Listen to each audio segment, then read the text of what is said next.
Je vous remercie. Merci beaucoup Marie-Soleil, merci beaucoup Jean-Jacques pour vos deux communications. Et donc on va effectivement enchaîner avec Wafa qui sera la maîtresse de séance, présidente, qui va présider, qui va animer plutôt. Donc cette table ronde, une petite demi-heure. Voilà, enfin en tout cas oui, une petite. À quelle heure, Jérémy, hein? Jusqu'à 19h30 ? Jusqu'à 19h30, voilà. On va dire. Un peu plus, on verra, mais on va essayer d'éviter. Donc on va raccourcir un peu, pas trop, d'un quart d'heure, on va dire.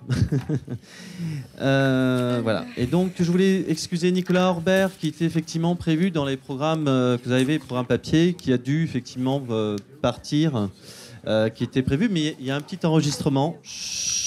Il y a un petit enregistrement effectivement donc de 4 minutes, si j'ai bien compris, qui sera diffusé.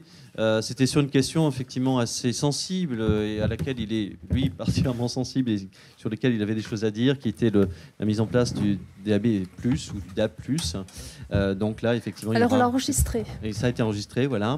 Et donc, je remercie en tout cas David Christoffel et Vinciane Vautron donc, de se prêter à cette table ronde. Et puis, j'appellerai aussi, si tu veux bien, Karine Logereau, donc, qui est la secrétaire générale du CTA de Poitiers. Je l'appelle à se joindre effectivement à cette table ronde qui pourra d'ailleurs à la fin ou quand elle sera interpellée répondre à des questions, pas seulement sur le DAB+, j'espère, hein, bon, on va pas que ça tourne pas que qu'autour de ça. Mais voilà, merci. Et donc le CTA de Poitiers qui est également partenaire du colloque. Je remercie Karine Logereau aussi d'être présente parmi nous. Ok. Non, ça va. Attends, j'essaie de m'y retrouver.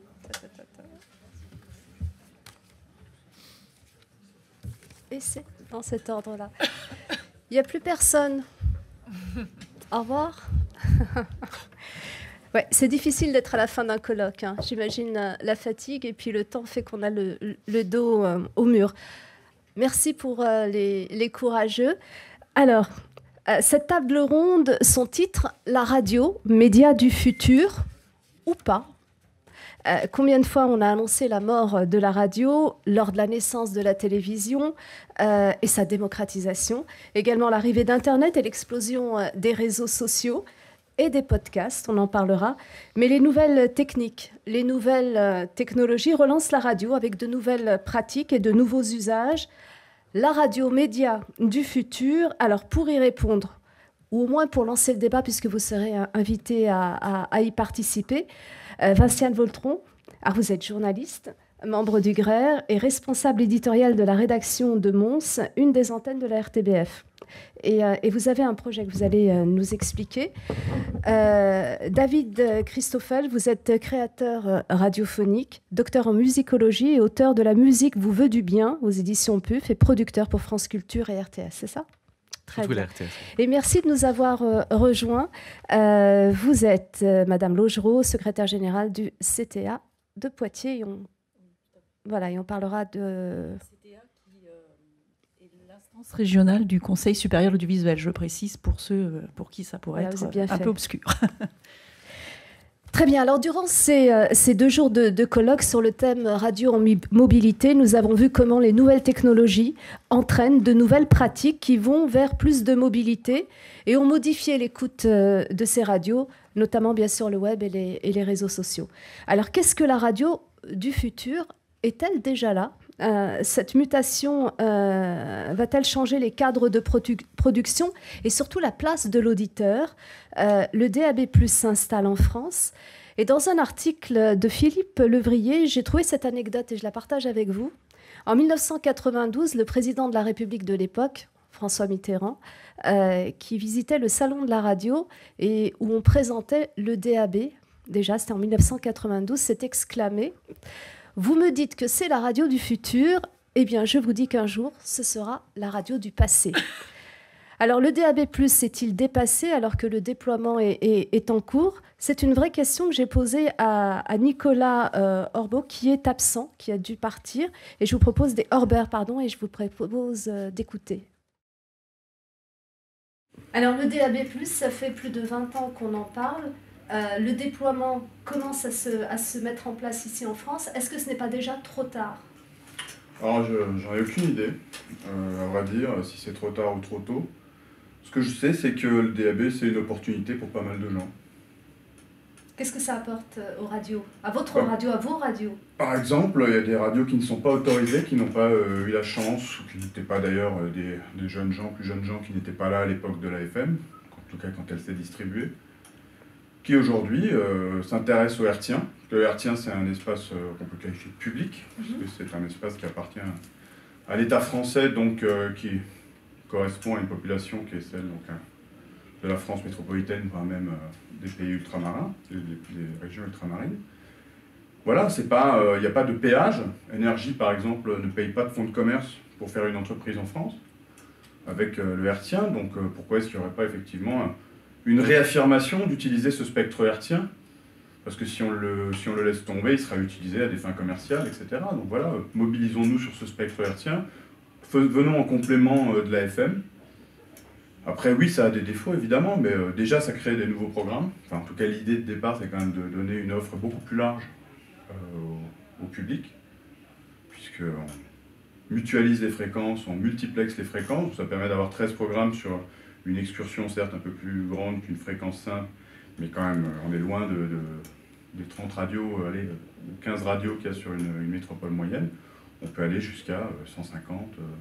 Alors, ce qui est intéressant, c'est que vous dites, en plus du hertzien, mais ça, le DAB+, nécessite un investissement que toutes les radios... J'ai pas dit en plus du hertzien, j'ai dit en complément. En complément. C'est du hertzien, le DAB, en fait. Est-ce que ça signifie que pour les radios, il faut un investissement supplémentaire et donc des moyens financiers mais que toutes n'ont pas? Supplémentaire si vous existez déjà en FM, en évidemment. FM, oui, tout à fait. Mais je vous expliquais que justement, ce n'est pas le cas de tout le monde.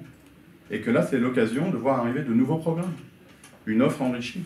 Donc oui, évidemment, quelque part, pour ceux qui existent déjà, il y a un coût supplémentaire. Après, c'est comme tout, il faut... Enfin, moi, j'ai des exemples en tête de gens pour qui de faire la double diffusion, c'est moitié prix de leur diffusion en FM à l'époque. C'est une anecdote dans une ville à Marseille, où voilà, ils ont rapatrié leur diffusion FM qu'ils faisaient chez des prestataires privés commerciaux, à l'endroit de ce multiplexage qui s'est fait avec ensemble à plusieurs radios. Donc ils ont même rapatrié sur le pylône du DAB, ils ont rapatrié la FM. Résultat des courses, ils payent moitié prix ce qu'ils payent en FM pour une double diffusion. Donc, de dire que ça va être double coût, c'est pas vrai. Il y a des endroits où c'est compliqué, il n'y a pas de site, il n'y a pas de gens qui se mobilisent pour faire des opérateurs de multiplex, trouver un site, etc. Évidemment. En FM, il y avait déjà des situations monopolistiques, hein, avec des opérateurs privés commerciaux. Personne ne dit rien depuis 40 ans, ou très peu. Pourquoi subitement, alors qu'il y a justement des initiatives, en particulier d'ailleurs de radios associatives, qui se mobilisent pour créer des multiplex, trouver un site, mettre les choses en œuvre, créer un modèle économique pour que ça ne coûte pas cher. Moi j'ai des chiffres, à Mulhouse, on paye 110 € hors taxe par mois, avec un investissement de 4 000 € par radio pour les 5 prochaines années. Ce qui revient grosso modo, aller à 2 000 € par an de diffusion par radio. Vous voyez ce que je veux dire? Donc c'est en FM, je ne connais pas beaucoup de radios qui payent si peu pour faire de la FM. Est-ce que pour Radio Campus, être diffusé en DAB+, peut signifier l'arrêt de la diffusion en FM? Écoutez, on maintiendrait les deux. Écoutez, alors déjà, il y a des radios qui n'y vont pas. Celles qui sont déjà en FM, certaines n'y vont pas. Pour de bonnes raisons aussi. Évidemment, elles sont bien installées en FM. Elles n'ont pas d'intérêt forcément. Donc pas de double coût, puisqu'elles se maintiennent en FM. D'autres qui enfin sont autorisées, légitimées, et donc ont droit aussi à des aides financières du fait d'être autorisées. Mais au-delà de ça, il y a aussi une légitimité par rapport à leurs partenaires. Donc il y a ces deux cas. Il y en a qui font les deux. Et nous, par exemple, on a déposé la semaine dernière, là il y a 3 jours, pour la consultation publique, on a dit non, on considère justement qu'il faut maintenir les deux procédés de diffusion, tout simplement parce qu'elles ont des caractéristiques propres en termes de propagation, de mise en œuvre. Par exemple, il y a des milieux où il y a moins d'opérateurs ou d'éditeurs radio dans les milieux ruraux. On considère qu'effectivement, il faut leur laisser la possibilité de s'adapter et peut-être de faire de la FM à cet endroit-là. Parce que monter un émetteur FM pour une radio, c'est peut-être plus simple que de faire un multiplexage, etc. Vous voyez? Donc il y a des caractéristiques propres, chaque chose a ses défauts. La FM, elle a des petits défauts aussi. Mais on en a fait notre affaire avec le temps, etc. Et que vive la FM? c'est pas dichotomique, c'est pas de dire qu'on fait du DAB, ça va tuer la FM. Pas pour tout le monde en tout cas. Enfin, pas pour nous, Radio Campus, même si on a un débat en interne, il y a des questions, il y a des questionnements, etc. Bien sûr, rien n'est parfait. Hein. Ça, moi le premier. Merci. Voilà. En plus. Non mais YouTube fait qu'il va nous entendre. Vous pouvez résumer ce qu'il vous a dit peut-être ? Alors, il m'a dit qu'il était assez partagé, que Radio Campus, certaines antennes de Radio Campus sont allées sur le DAB et d'autres non, que c'était une formidable opportunité pour les radios qui n'étaient pas présentes sur le réseau FM d'avoir une fréquence. Pour les autres, celles qui étaient présentes sur la FM, se poser la question de la double diffusion et des coûts d'une double diffusion. C'est ce qui explique que certaines radios FM n'ont pas voulu candidater ou postuler au DAB et que certaines radios pouvaient envisager de quitter peut-être la bande FM un jour, mais que le DAB n'allait pas tuer la bande FM. Est-ce que vous partagez cette vision ? Alors, pour l'instant, effectivement, la bande FM demeure. Aucune disposition n'existe pour annoncer la fin de la bande FM. Alors, je rappelle, la bande FM, 87,5, 108 MHz. Ça, c'est pour la bande FM. Et le DAB+, parce que quand on parle de fréquence, il faut être précis, c'est de la fréquence 174 MHz à 240. Voilà. Alors, effectivement, actuellement, les postes radio n'ont pas la bande de fréquence 174-240 et donc le lancement va faire effectivement que les fabricants vont offrir en fait ce mode de réception, y compris dans les voitures. Donc ça, c'était pour poser le... Mais quand dans les voitures ? Parce que justement, tout le problème est là. S'il n'y a pas de poste, on ne peut pas écouter. Si on ne peut pas écouter, il n'y a pas de DAB. Et donc là, on tourne en rond. Dès lors que la couverture atteint 20% du territoire, ce qui est le cas désormais, puisqu'un certain nombre de villes sont déjà diffusées en DAB+, effectivement, les constructeurs ont à peu près 18 mois ont l'obligation, effectivement, d'intégrer cette technologie dans les récepteurs des véhicules. Certains véhicules sont déjà équipés du DAB+, souvent des véhicules allemands, puisqu'effectivement, dans certains pays d'Europe, le DAB+, est bien plus avancé. Donc, effectivement, si vous regardez dans votre voiture, certaines ont déjà cet équipement. Alors, parfois, ça ne se déclenche pas toujours. Il faut être sur une zone où il y a une diffusion DAB+, pour que le récepteur reçoive le signal et donc se déclenche. Voilà. Donc, en fonction des véhicules, voilà, j'en sais pas plus techniquement, mais en tout cas, oui, voilà, sur un certain nombre de véhicules, j'ai vu que c'était déjà présent, visible ou pas visible. Voilà. Alors, sur le CTA de Poitiers, c'est lancé ? Alors, c'est lancé. Je vais prendre l'exemple de Tours, puisqu'en fait, on a lancé l'appel aux candidatures en 2018 pour les 3 zones principales, Orléans, Tours, Poitiers. Donc, si je prends la zone de Tours, actuellement en FM, vous avez 28 services, dont 6 pour le service public. Et donc, avec le DAB+, il y a 2 allotissements, donc un local, un étendu, un qui couvrira la zone de Tours, l'autre plutôt le département, plus deux multiplex métropolitains qui viendront s'ajouter à cette diffusion, ce qui veut dire qu'à Tours, vous allez passer de 28 services à 50 à terme, en numérique. Ce que je rappelle aussi, parce que c'est quand même l'avantage du DAB+, c'est que vous allez avoir en plus une écoute encore meilleure qu'avec la FM, qui était déjà une bonne technologie, mais une écoute numérique.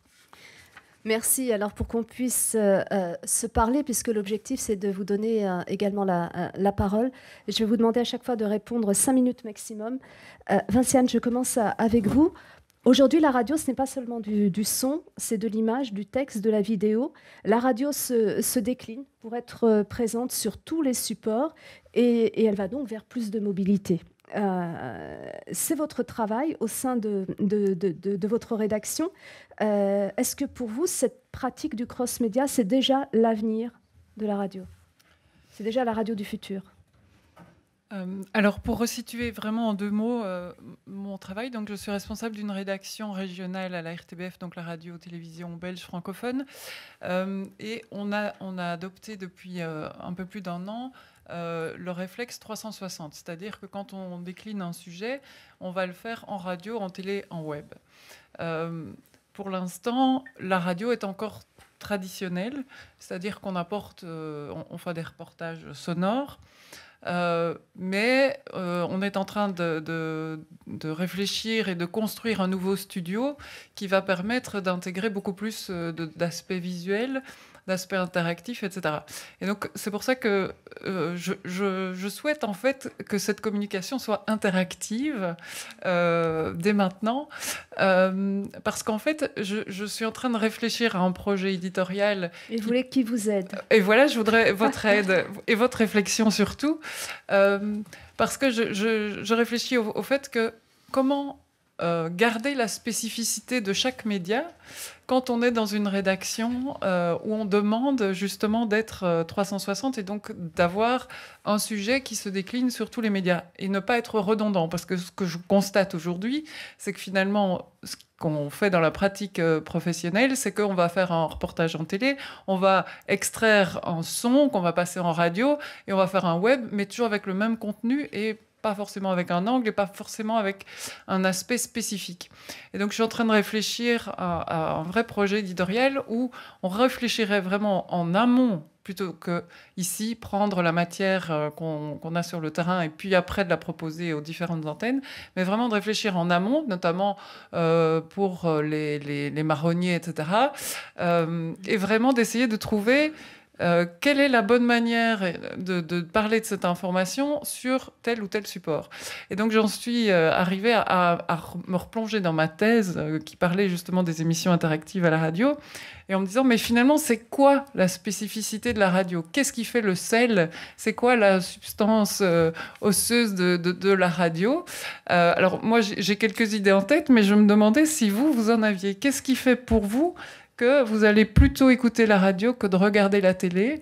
Qu'est-ce qui fait que vous avez cet attachement à la radio?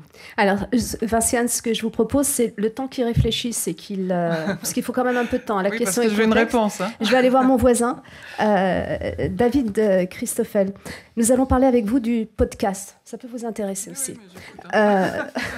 Tout le monde fait des podcasts. Pas uniquement les radios ou les télévisions, même les grandes entreprises sur leur site internet. C'est un outil de communication important. On peut écouter les émissions comme on veut, quand on veut. On choisit le moment de l'écoute. Et du coup, ça change quelque chose. C'est le statut de l'auditeur. L'auditeur n'est plus à attendre la diffusion de l'émission. C'est lui qui impose son tempo et il prend la main sur ses émissions. Pas si c'est un podcast d'entreprise, puisque comme nous le disait très bien Sébastien tout à l'heure, il peut être contraint d'écouter par son entreprise si ça intègre l'intranet. Enfin, il y a une stratégie de diffusion qui est celle d'un podcast. Mais là, c'est plus vraiment un auditeur. Alors, en fait, je pense que ça va répondre à la question de Vinciane, finalement, parce que ça pose la question de qu'est-ce que la radio, assez frontalement. Il faut voir comme le podcast a complètement glissé en 20 ans, c'est-à-dire qu'au moment où on a inventé le mot podcast, donc calqué sur l'iPod, on était autour des années de l'an 2000 à faire une séparation entre le flux, la radio linéaire et une radio de stock, comme on disait à l'époque, donc délinéarisée, avec donc une promotion de contenu extrêmement créatif, extrêmement travaillé. C'est comme ça qu'en 2002 a été créé Arte Radio, avec 100% de contenu délinéarisé et pour l'occasion extrêmement créatif. Au point que je me souviens même que les assemblées générales de la SCAM se vanter de l'arrivée du podcast comme une opportunité pour la création radiophonique. Aujourd'hui, ce qui se passe, c'est que vient de tomber l'intitulé du Salon de la Radio 2020, qui est « Solide radio, liquide audio », avec une opposition entre radio et audio. Et cette opposition, elle est passionnante parce que quand on a des marques de podcasts comme Binge Audio, on voit bien qu'il y a une liquidation du mot radio. Et cette liquidation, elle est sans doute pas neutre, puisque quand on voit comme se déroule le Paris Podcast Festival, par exemple, on a une remise à plat des genres radiophoniques avec juste une opposition entre, enfin j'exagère évidemment pour les besoins de la prise de parole, mais une opposition entre des podcasts de conversation et des podcasts de autre chose. Enfin, mais je veux dire par là que évidemment qu'il y a des podcasts extrêmement créatifs qui sont de ce point de vue-là très radiophoniques, parce que moi j'ai tendance à penser la spécificité de la radio par l'écriture qui est propre aux moyens techniques qui sont ceux de la radio. Et de ce point de vue-là, l'ajout de l'image, pour moi, c'est plutôt comment la radio essaye de traîner derrière les exigences des GAFA pour se faire une petite place dans les canons d'information. Mais la radio, en tant que grammaire, elle peut être concernée par le podcast comme une opportunité pour faire autrement de la radio, mais elle peut aussi être impactée, puisque, comme vous dites, tout le monde fait du podcast parce que ça suppose d'ubérisation des moyens de production. Et il y a quelque chose dont on a très peu parlé, sinon dans l'intervention de Marie-Soleil Frère, c'est la mobilité professionnelle des gens qui font de la radio, c'est-à-dire une mobilité souvent contrainte. Est-ce qu'il y a des questions? C'est l'occasion. Bon, on va réfléchir toutes les deux. C'est bien d'avoir des idées fabuleuses. Il faut que les équipes adhèrent.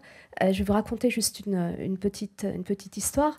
À France 3, qui est une grande maison, et plus c'est grand, plus c'est dur à faire bouger. Et au moment d'alimenter le site internet d'information, on s'est dit, on va demander à la secrétaire, avec autant de mépris, à la secrétaire, de reprendre les reportages, de reprendre 2-3 dépêches et de réécrire pour le site d'information. Parce que la question qui était derrière, c'est est-ce que le web, écrire pour le web, c'est du journalisme? Donc, faut-il qu'elle soit journaliste? À partir du moment où on s'est rendu compte que l'écriture web et que le site internet étaient autant visités, voire même plus vus que le premium, à ce moment-là, les journalistes ont pris la chose en main en se disant il faut être journaliste pour écrire. Et on a sorti un journaliste pour mettre en ligne les reportages. Ensuite, on a demandé aux équipes, quand vous êtes sur place, vous prenez une petite photo pour mettre sur le web. Je ne peux pas être sur un reportage et prendre une photo pour le web. Le web, ce n'est pas ma priorité. Première réponse. Sauf que le reportage est plus vu sur le web qu'au premium. Ensuite, il y a eu, on ne va pas donner à nos auditeurs, à nos téléspectateurs sur le site internet la même chose, ce qu'ils peuvent voir sur le site premium. Il faut un bonus.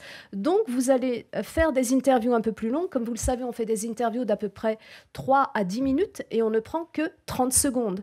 Donc, le reste, on va le mettre en bonus. Sauf que le reste, je n'ai pas le contrôle de ce qui peut être diffusé. Il y a peut-être des conneries. Il y a peut-être des choses qui n'ont pas à être... Et c'est la responsabilité du journaliste. Qu'est-ce qu'on diffuse, qu'est-ce qu'on ne diffuse pas? Et mon temps de travail est limité. Vous me rajoutez des charges.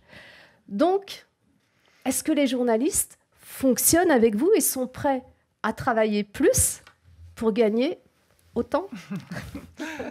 Mais je pense que c'est le nœud du problème qui se pose aussi à la RTBF, puisque quand on a lancé cette transformation, c'était il y a 1 an, et là, il y a 1 mois, la Société des journalistes a envoyé un communiqué assez cinglant à la direction qui parlait de motion de défiance. Voilà, il y a grève en général après. Mais pour l'instant, il n'y a pas encore eu grève. Donc clairement, les journalistes sont un peu perdus par rapport à cette nouvelle manière de travailler, parce qu'en effet, on leur en demande beaucoup plus et on leur demande de tout faire, puisque on part du... Et je ne suis pas totalement en train de défendre cette transformation parce que je pense qu'il y a vraiment plein de choses à améliorer.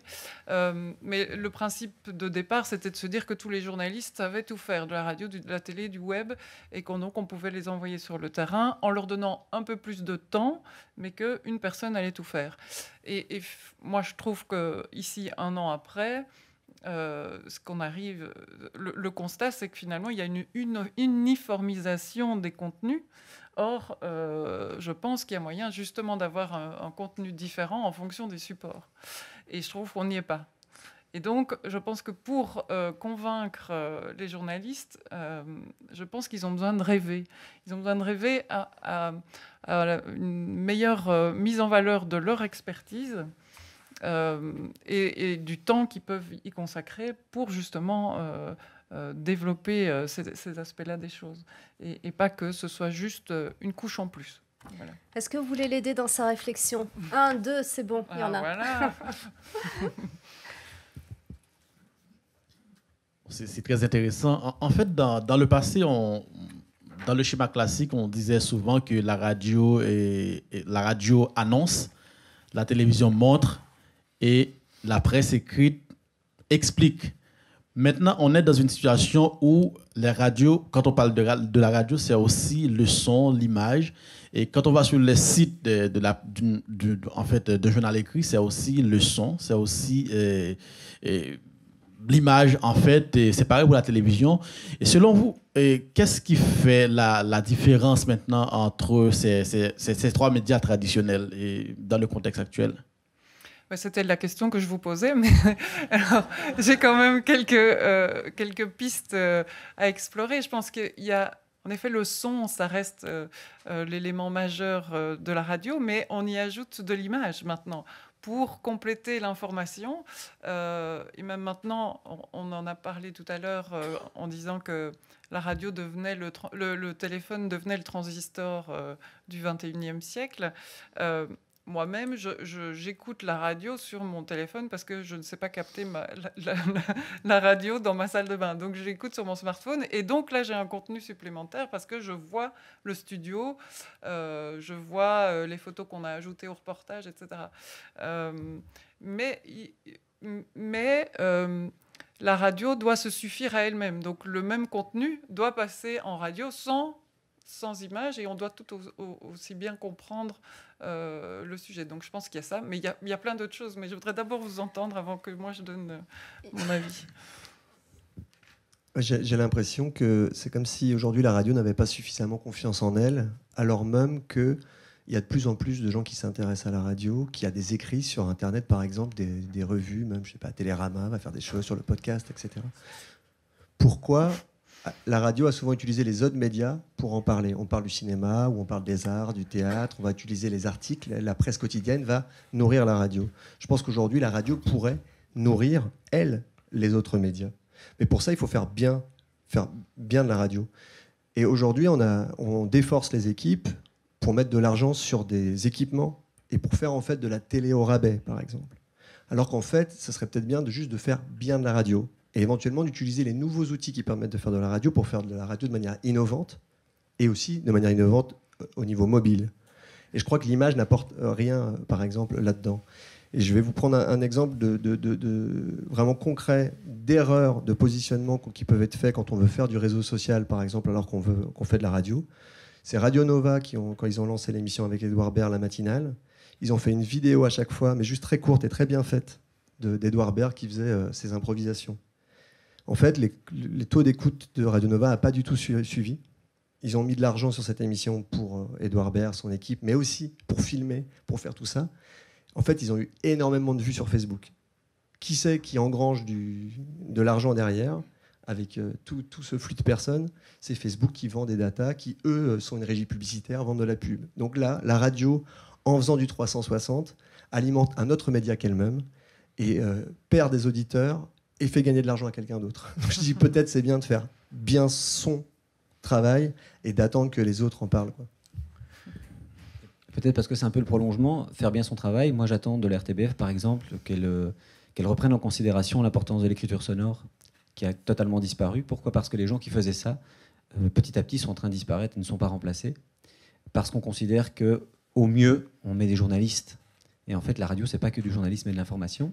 Et moi, j'attends du coup, par exemple, qu'une nouvelle façon de considérer la radio, même en dehors de son rapport à l'image, c'est d'abord par réinvestir sérieusement la question du son. Et de ne pas être que dans une logique d'information et de flux de parole, en fait. David Christoffel ?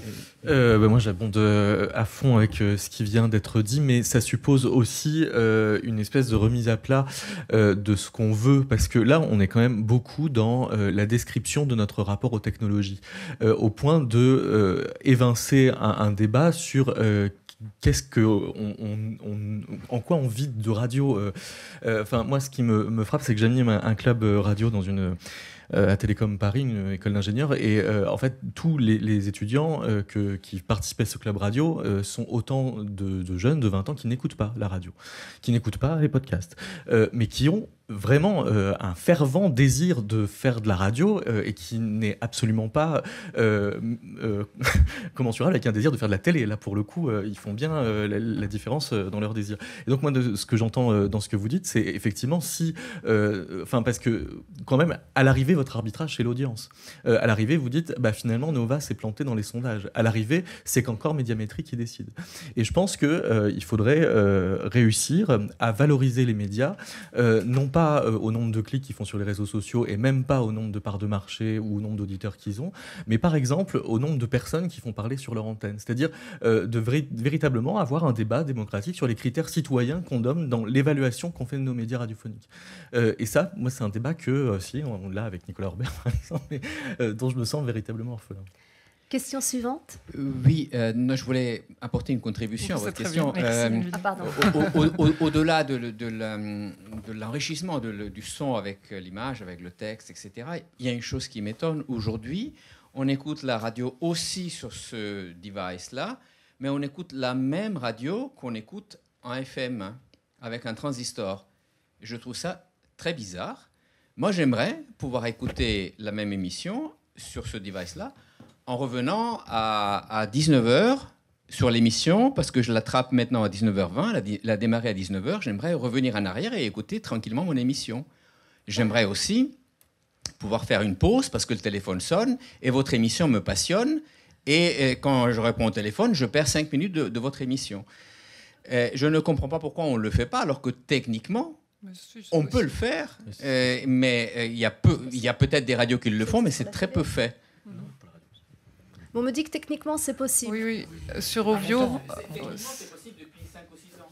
Oui, mais ça se fait. Il n'y a que peut-être quelques radios qui le font, alors que tout le monde pourrait le faire. Bon, bah, notez cette idée. Moi, je le fais. Sur la RTBF, c'est possible. Mais il n'y a pas beaucoup de délai. En gros, on peut retourner à 10 minutes en arrière sur Ovio quand c'est en streaming. Mais il y a moyen. En télévision, sur il y a le replay, oui. Non, en direct, en live. Une heure en arrière. Et la télévision, c'est lourd parce qu'il y a de l'image et du son. Alors que là, il y a du son. C'est plus léger. Oui, peut-être deux choses comme ça, en écoutant les uns et les autres.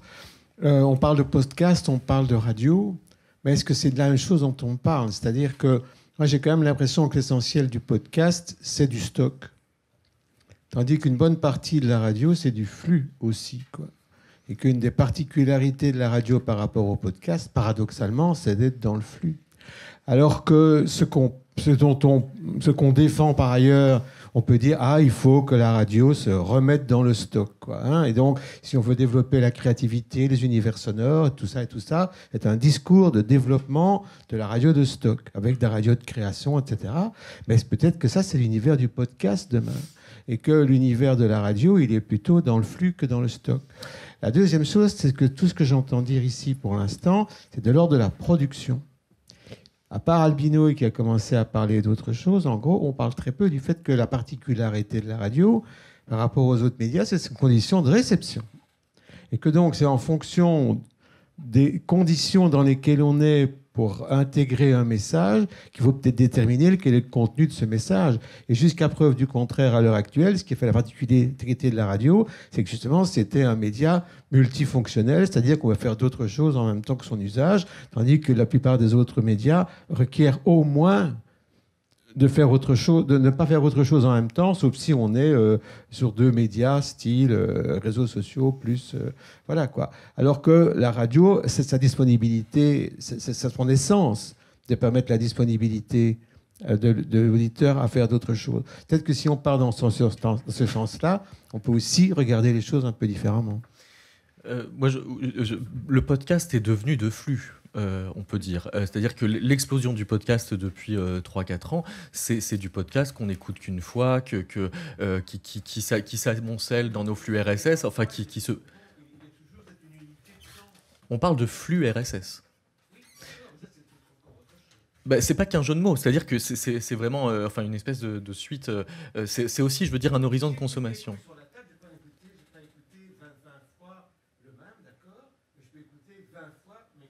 Oui, bien sûr, mais vous pouvez...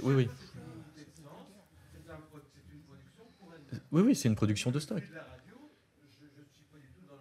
Mais la logique de grille, d'une construction de grille des programmes de flux, c'est quand même une suite de petits stocks. D'ailleurs, C'est une deuxième vie d'un programme, le podcast. Non, mais je veux bien répondre aussi à la question de la consommation, parce que vous dites c'est l'auditeur aussi dans sa condition d'écoute, et on peut aussi construire des contre-récits de qu'est-ce que c'est que d'écouter la radio, et c'est d'une certaine façon ce que font les festivals de radio, c'est-à-dire ils organisent des conditions d'écoute spécifiques pour des objets qui, moi je suis d'accord avec l'idée qu'ils sont surtout pertinents pour ce type d'écoute-là, c'est-à-dire de pièces qu'on écoute en ne faisant rien d'autre que les écouter. Mais c'est aussi de la radio. Ouais. Ou du podcast, si on veut dire. Moi, ça ne me dérange pas du coup. Pour ajouter un élément qui est moins une question qu'une remarque, il me frappe, alors même que le colloque a démarré sur cette tonalité-là, et même si c'était sous une forme anecdotique, que vous n'évoquiez pas le mode du financement commercial, parce que ce qui était évoqué tout à l'heure sur la télé sait le faire, pourquoi la radio ne le fait pas, c'est que pour l'instant ne viennent pas s'arrimer des partenaires commerciaux, en particulier les annonceurs publicitaires, qu'il s'agisse de flux sur la diffusion linéaire ou qu'il s'agisse du podcast au moment où l'usager le choisirait. Ce sont bien souvent eux qui financent ce que sont les médias, à la fois au siècle dernier et aujourd'hui sur leur version numérique. Certains s'y retrouvent télé quand ils arrivent au numérique et qu'ils y associent ce que Frédéric mentionnait tout à l'heure, les réseaux sociaux, dans les fils desquels se placent des annonces sponsorisées, des comptes sponsorisés, etc. La radio a toujours été un petit peu sur ce décalage. Les financements publicitaires de la radio ont toujours été un petit peu plus faibles que les médias qui ensuite, entre guillemets, les supplantaient. Rien ne dit que ce ne sera pas le cas, mais là tout de suite, y compris en termes, quand vous l'évoquez, de flux ou de stock, la distinction serait davantage, est-ce qu'on est sur de l'événement du hard news ou est-ce qu'on est sur une dimension programmatique de type magazine? Oui, on est en train d'aller sur un financement intelligent, sur du magazine très éditorialisé où les usagers trouvent leur compte sur telle ou telle thématique, mais parce que des annonceurs sur cette même thématique trouveraient eux-mêmes leur compte pour aller cibler telle ou telle population et tel ou tel individu. Sur le reste, ça paraît un tout petit peu plus aléatoire, et même si la technique paraît plus souple pour le faire. Donc malgré tout, ne pas oublier que les annonceurs publicitaires déterminent un petit peu la donne, malgré les envies des créatifs, des créateurs et des passionnés de radio eux-mêmes, je pense. Alors s'il y a une dernière intervention, et on va se quitter. Pas vraiment se quitter. Pascal. C'est la fête ce soir. Voilà. Je ne sais pas si quand Jean-Jacques Cheval nous parlait de l'appel de Londres, il fallait des annonceurs. Enfin, on perd complètement la dimension démocratique de la radio quand on parle en termes de marché comme ça. D'accord. Vous êtes pour le maintien du fonds de soutien à l'expression radiophonique ? Si on pouvait augmenter un petit peu le... Oui. Non, mais je trouve que c'est bien de le dire. Allez, une dernière intervention. Alors, intervention, question, c'est des questions un petit peu finalement à l'Assemblée. On est dans une période de réflexion. C'est ça. Le débat sur les programmes de stock et de flux, moi je pense que c'est aujourd'hui une distinction qui est effectivement un peu limitée. Pourquoi ? Parce que si par exemple aujourd'hui on prend un programme de télé-réalité, je pars sur support audiovisuel, programme de télé-réalité, on peut le regarder à plusieurs reprises. C'est un programme de flux, il est rediffusable. C'est un programme de stock, un programme de flux. Qui dit que plus tard, dans 20 ans, on ne va pas re-regarder peut-être Love Story. Ça, on ne sait pas. Et la question du programme de stock et de flux, je crois, enfin, le média de stock et de flux, le média radio, tout à l'heure, je ne l'ai pas précisé parce qu'on n'est pas sur une production éditoriale, mais on est quand même dans un média de flux, là aussi, avec les commentaires d'internautes dont je parlais, où là, on est un flux qu'il faut gérer. Et cette dimension de flux n'existait pas avant. Donc, je crois que la notion de flux, elle n'est pas obsolète en matière de radio. Ensuite, j'avais une réflexion, effectivement, par rapport à ce que vous avez dit tout à l'heure. Aujourd'hui, la presse écrite fait de l'image. La Radio France, je suis bien placée, je l'ai vu, effectivement, lance des vidéos, fait des articles. Donc Radio France, de ce point de vue, remplit toutes les cases. Maintenant, je ne suis pas sûre que les éditeurs de presse, peut-être que vous me contredirez, mais fassent de la radio. Oui, ils font de l'image. Mais la radio, quel autre média ils en font aussi? Oui, il y a des podcasts, il y a du son, oui. Donc voilà, ça veut dire qu'il y a une réciprocité. Donc c'est vrai que par rapport à ça, voilà ce que je voulais lancer un petit peu sur les notions de stock, de flux et voilà. Merci. Vinciane, est-ce que vous avez trouvé votre réponse? Je pense qu'on va encore en discuter juste après. Hein. Voilà. mais merci en tout cas pour cette communication interactive. David. Non, je voulais juste déminer un petit truc. Moi, la première fois que j'ai fait un colloque au GRER, c'était il y a un peu plus de 10 ans, et c'était déjà la question où j'avais essayé de déminer de c'est pas parce que c'est du flux que c'est mauvais, c'est pas parce que c'est du stock que c'est bon. Enfin, il s'agit pas non plus de dire qu'il y a une hiérarchie de valeur derrière ça, et probablement. Merci beaucoup. La conclusion de ce colloque avec Pascal et Frédéric. Merci à toi. Merci.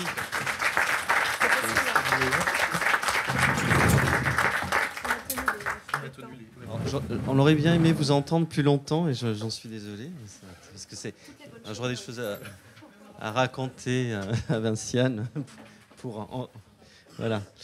Enrichir le débat sur les questions qu'elle se pose. Bien. On va faire vite parce que, alors, avant de faire les annonces, ouais, c'est bon, Jérémy. T'embête pas. Ah oui, attends, mais viens. Oui. Viens ici. Oui. C'est prévu. Ok, merci. Voilà, Jérémy, très actif, comme vous avez pu le voir, et qui nous a beaucoup aidés. Pendant ces 2 jours de colloque, surtout j'avais quelques soucis, etc. Enfin, des fois, c'était pas toujours évident. J'étais un peu par Mons et par Vaux, donc déjà mes premiers remerciements te vont, voilà, directement. Alors j'avais une petite conclusion, mais elle est petite. Mais alors, je ne pouvais pas faire un résumé pour pouvoir synthétiser effectivement 2 jours de colloque avec autant de thématiques abordées. Et puis la mobilité, vous avez vu, quand j'avais rédigé les 4 axes, on voit bien que la mobilité, c'était au sens très large. C'était aussi la radio en mouvement, etc. Et on l'a vu d'ailleurs à travers ces différentes interventions. Alors quand même, je crois que tu l'as vu, Jérémy. Je voulais quand même faire remarquer que pendant ce colloque, nous avons été victimes des GAFA, sans que vous le sachiez peut-être, qui pourtant représenteraient en partie l'avenir de la radio, du moins des productions sonores de manière générale.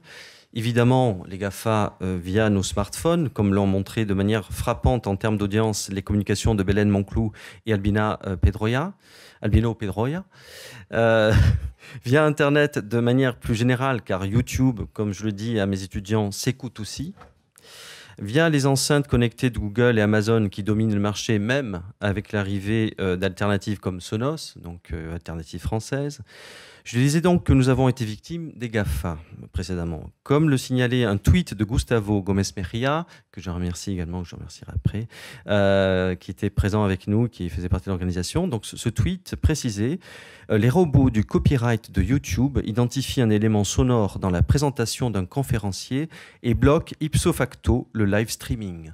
Donc quel était le mot effectivement qui n'a pas plu à YouTube? Nous ne l'avons pas encore a priori identifié. Donc d'où vient cette censure effectivement? Alors quand même, je vous rassure, la diffusion heureusement a été vite rétablie.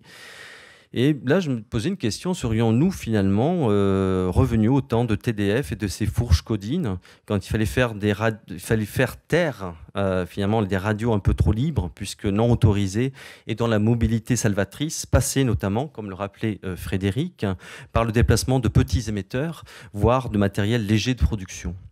Une mobilité contrainte que connaissaient déjà avant les radios périphériques hors frontières, futures radios commerciales nationales. YouTube représente en même temps notamment un agglomérat de médias, d'une certaine manière, un agglomérat de médias, excusez-moi, et un diffuseur tout puissant. Des formes de recentralisation, semble-t-il, vont de pair avec la fameuse plateformisation que nous avons évoquée également, avec des risques de standardisation et pourtant, par ailleurs, des médias de flux devenant des médias de stock avec les limites de cette catégorisation, effectivement, abordée notamment par Raphaël Dapsol, avec une nouvelle créativité. En tout cas, alors c'est vrai que c'est pas parce que c'est un média de stock, comme tu disais, où tu es, voilà, c'est pas parce que c'est des médias de stock, c'est forcément la qualité, mais effectivement, ce qui est intéressant, effectivement, c'est que malgré tout, en particulier avec les podcasts natifs, il y a une forme de créativité qui parfois peut s'exprimer de manière assez intéressante en termes de format, d'innovation au niveau des formats, de scénarisation et d'expérimentation de manière générale, d'expérimentation sonore, comme on a pu d'ailleurs l'apprécier à travers le podcast diffusé par Marine Beccarelli hier soir, enfin proposé par Marine Beccarelli hier soir. Donc, est-ce qu'ils parviennent à se libérer d'un modèle? C'est la question, d'un mode de fonctionnement généré par des considérations financières, d'audimat, tu l'évoquais aussi, Jérémy, dans ton intervention. Un tiers secteur, en tout cas des médias, et notamment sonore, doit pouvoir perdurer pour que la radio et ses nouvelles formes restent un média qui fait bouger les lignes, un média toujours en mouvement. Je vous remercie. Voilà. Donc, voilà, donc c'est un petit mot comme ça. Et puis je voulais remercier donc déjà tous les membres de l'organisation, donc tous ceux qui effectivement étaient associés, pour certains qui ont dû partir assez tôt. Rosemary Iskandar, ATR ici, membre de Prime, qui s'est occupée de toute la partie communication, donc le site web, les affiches, enfin les programmes que vous avez entre les mains, etc. Donc tous ces supports de communication, c'est elle qui les a effectivement réalisés. Je l'en remercie ici.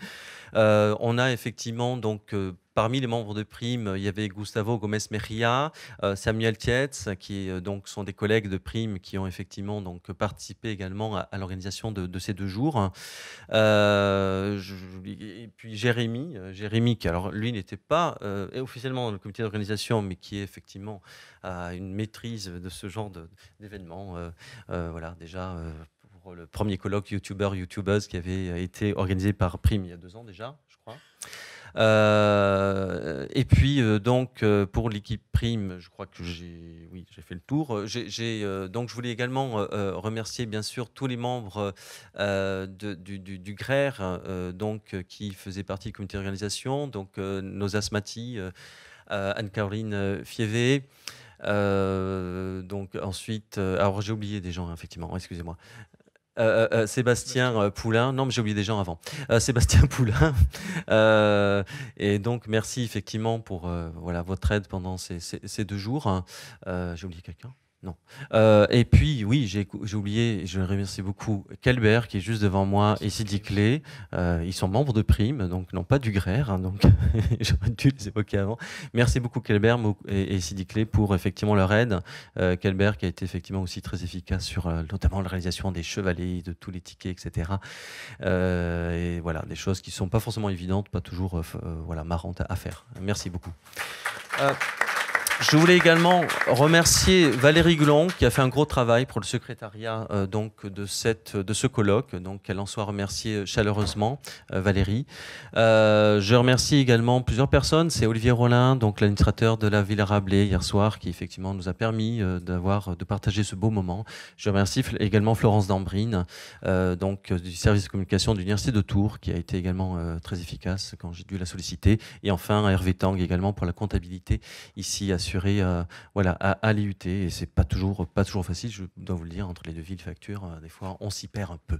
Voilà. Donc pour demain, et c'est la dernière chose, vous savez peut-être qu'il y a effectivement l'AG et le CA du GRER qui se tiennent à l'IUT de Blois. Donc on va aller dans une autre composante de l'Université de Tours où j'enseigne, l'IUT de Blois. Donc le CA et puis il y aura effectivement la visite du château l'après-midi de Blois, forcément. Et donc le départ, je précise pour tous ceux qui effectivement participent demain à l'AG et au CA.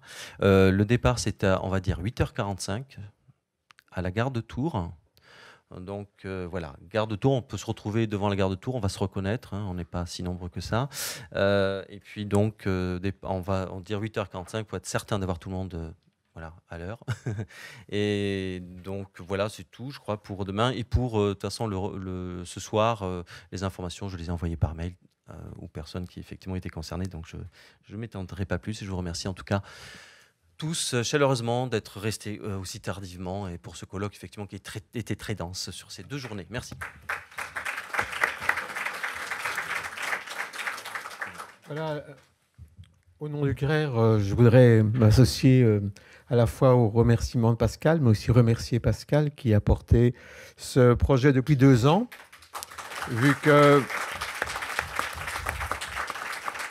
En fait, je m'étais permis de suggérer lors de l'Assemblée générale du GRER d'il y a 2 ans de dire le prochain colloque, où pourrait-on le faire? Par exemple, à Tours, n'est-ce pas, Pascal? Voilà, j'avais dit ça comme ça, mais sans en dire davantage. Et puis, ça lui est un peu tombé, je pense, du plafond comme ça, mais il s'est ressaisi assez vite. Et puis, il a pris le taureau par les cornes et il s'est mis à travailler à ça. Et ça a avancé de manière impressionnante au fur et à mesure du temps, le thème, l'organisation, l'appel à la communication, etc., etc. Avec au final la qualité d'organisation ici à Tours, pour lequel on peut remercier tout le monde. Tout ça s'est bien passé. Et pour un colloque co-organisé entre le GRER et Prime Tours, eh bien, je crois qu'on peut vraiment se féliciter du résultat. Alors, tout simplement, ce que je voudrais ajouter, c'est que moi, je vous invite tous et toutes à venir demain matin à cette Assemblée générale du GRER. Ce n'est pas un truc fermé, c'est-à-dire réservé uniquement aux membres du GRER comme association. Tout le monde peut venir assister à cette assemblée générale où on fera le bilan de ce que le GRER fait et vers où il va. Donc c'est intéressant aussi de savoir un petit peu qu'est-ce qui se cache derrière le GRER, pas simplement un colloque tous les 2 ans. Et que donc si vous voulez prendre part à un vote, alors là il faut être membre de l'association, c'est toujours possible. Nous avons le trésorier du GRER qui est Étienne Damon, qui est au fond de la salle. Il est arrivé là à la fin de l'après-midi. Et Étienne peut encore prendre toutes les inscriptions et les cotisations d'ici demain matin. Mais vous pouvez aussi venir assister sans prendre part au vote pour un petit peu savoir ce que c'est le GRER. Et vous êtes bien sûr bienvenus pour ça. Alors si on peut discuter sur le flux, sur le stock et tout, peut-être qu'on peut aussi s'inspirer de cette idée de la directive européenne SMA qui parle d'œuvre. Alors, c'est autre chose de parler sur la notion d'œuvre.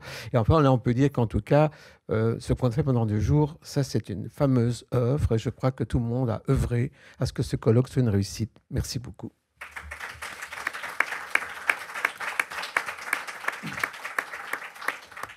Alors, je vais me permettre, en vous retenant juste une trentaine de secondes, de vous remercier, vous, y compris pour ce qu'a été votre bonne humeur, votre compréhension dans notre petite équipe, qu'on essaie de faire le maximum, mais sans vous, ça n'aurait pas pu avoir lieu, y compris pour ce que sont les contenus des communications, mais aussi parfois l'aide sur l'organisation elle-même. Et tu as raison de souligner aussi l'intervention de Kelbert. Je vais juste me permettre, au-delà de ça, parce que la radio, vous l'avez compris au fur et à mesure de cette dernière journée, n'est pas mon objet d'étude, de vous apporter le recul qu'a pu être le mien, et là aussi en seulement 30 secondes, parce que j'en suis consommateur, que je m'y intéresse fortement, et que j'étais à la fois dans le colloque et que j'essayais d'avoir ce recul. Ces dernières heures, ces derniers jours, finalement, je me suis dit, et en particulier en termes d'actualité, mais aussi d'industrie culturelle, que beaucoup d'acteurs privilégient la radio, et de plus en plus, ça a été le cas du Premier ministre, ne serait-ce qu'il y a quelques heures, c'est le cas de certains des acteurs de la musique et en particulier. Je me dis peut-être, et l'avenir le prouvera, on est chercheurs pour la plupart d'entre nous et pas prédictionnistes, que video killed the radio star, but the radio, might kill the video stars. Et je vous propose que les colloques du GRER suivants peut-être interrogent cette dimension-là. Il y a une saturation des écrans, du visuel, et peut-être que la plus-value de la radio est en train de renaître. Je vous le souhaite, y compris pour vos propres objets d'études, à vous. Et à nouveau, merci à vous. Merci.